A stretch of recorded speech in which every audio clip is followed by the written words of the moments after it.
2 ದಿನದಿಂದ RSS ಅವರು ಕರ್ನಾಟಕದಲ್ಲಿ ಒಂದು ಅಭಿಯಾನ ಶುರು ಮಾಡಿಕೊಂಡಿದ್ದಾರೆ.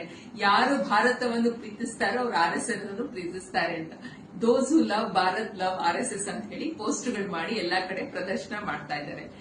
ಎಷ್ಟು ಮೂರ್ಖತನದ ಪರಮಾವಧಿ ಅಂತ ಹೇಳಿದ್ರೆ, ದೇಶಭಕ್ತಿಯನ್ನು ಒಂದು ಅನ್ರಿಜಿಸ್ಟರ್ಡ್ ಆರ್ಗನೈಸೇಷನ್ ಈಕ್ವೇಟ್ ಮಾಡ್ತಾ ಇದ್ರಲ್ಲ, ಇದಕ್ಕಿಂತ ದೇಶದ್ರೋಹದ ಕೆಲಸ ಏನಿದೆ ಅಂತ ಇವತ್ತು ಎಲ್ಲರೂ ಕೇಳಬೇಕಾಗುತ್ತೆ.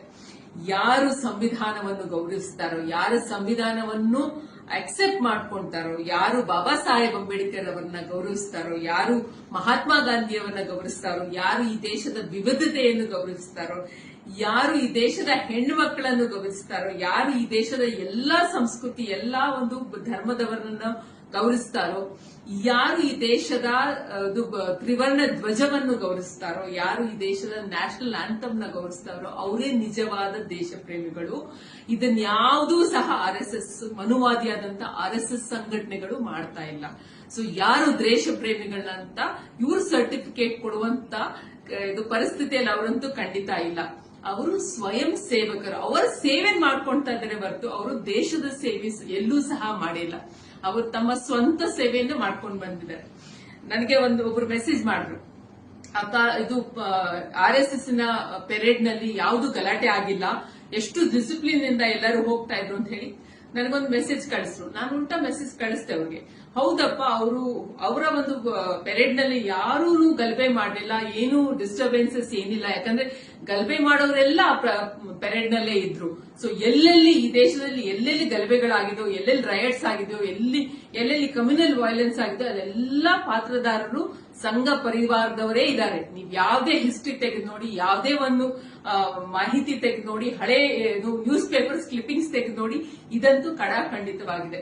ಇವತ್ತಿನ ಒಂದು ಪರಿಸ್ಥಿತಿಯಲ್ಲಿ ಅವ್ರು ಯಾಕೆ ಅವರ ಒಂದು ಪೆರೇಡ್ ನಲ್ಲಿ ಹೋಗೋದಕ್ಕೆ ಆಯ್ತು ಅಂತ ಹೇಳಿದ್ರೆ, ಎಲ್ಲ ಯಾರ್ಯಾರು ಗಲಭೆ ಮಾಡ್ತಾರೋ, ರೈಟ್ಸ್ ಮಾಡ್ತಾರೋ ಎಲ್ಲರೂ ಅದೇ ಪೆರೇಡ್ ನಲ್ಲಿ ಇದ್ದಾರೆ. ಸೊ ರೈಟ್ಸ್ ಮಾಡೋರು ಯಾರು ಹೊರಗಡೆ ಇರಲಿಲ್ಲ, ಪೆರೇಡೆಯಿಂದ ಹೊರಗಡೆ ಇರಲಿಲ್ಲ.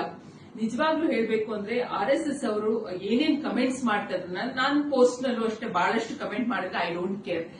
ಏನೇನ್ ಕಮೆಂಟ್ ಮಾಡ್ತಾ ಇದ್ರೆ ಅಂತ ನೋಡ್ತಾ ಇದ್ರೆ, ಅವ್ರಿಗೆ ಒಂದು ಕೆಟ್ಟದ ಪದಗಳನ್ನ ಬಳಕೆ ಮಾಡಿ ಪ್ರೈವೇಟ್ ಸ್ಪಾಟ್ ಬಗ್ಗೆ ಮಾತಾಡೋದು ಬಿಟ್ರೆ RSS ಏನ್ ಮಾಡಿದೆ ಅಂತ 10 ಲೈನ್ಸ್ ನಲ್ಲಿ ಹೇಳುವಂತ ಶಕ್ತಿನೂ ಇಲ್ಲ. ಅಂದ್ರೆ ಅವರ ಏನು ಆರ್ಗನೈಸೇಷನ್ ಇದೆ ಅದ್ರ ಬಗ್ಗೆ ಪಾಸಿಟಿವ್ ಆಗಿ ಹೇಳೋದಕ್ಕೇನಿಲ್ಲ.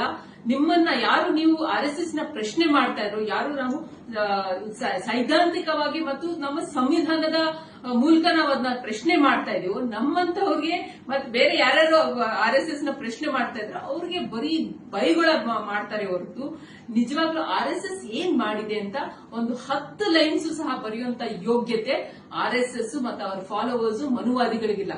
ನಿಜವಾಗ್ಲೂ ಹೇಳ್ಬೇಕು ಅಂದ್ರೆ ಯಾರು ಈ ಮನುವಾದಿಗಳನ್ನ ನಿಜವಾಗ್ಲೂ ಪ್ರಶ್ನೆ ಮಾಡಬಹುದು ಅಂದ್ರೆ, ಯಾರ್ಯಾರು ಅಂಬೇಡ್ಕರ್ ಅವರ ಪುಸ್ತಕ ಇದು ಓದಿರ್ತಾರೋ, ಈ ಕಾಸ್ಟ್ ಬಗ್ಗೆ ಏನ್ ಬರ್ದಿದಾರೋ ಅಂಬೇಡ್ಕರ್ ಅವರು, ಆ ಪುಸ್ತಕ ಓದ್ರೆ ಗೊತ್ತಾಗುತ್ತೆ ಈ ಮನುವಾದಿಗಳು ಯಾವ ತರ ಇವನ್ ಅಂಬೇಡ್ಕರ್ ಅವ್ರನ್ನು ಬಿಟ್ಟಿಲ್ಲ ಅಂತ ಹೇಳಿ.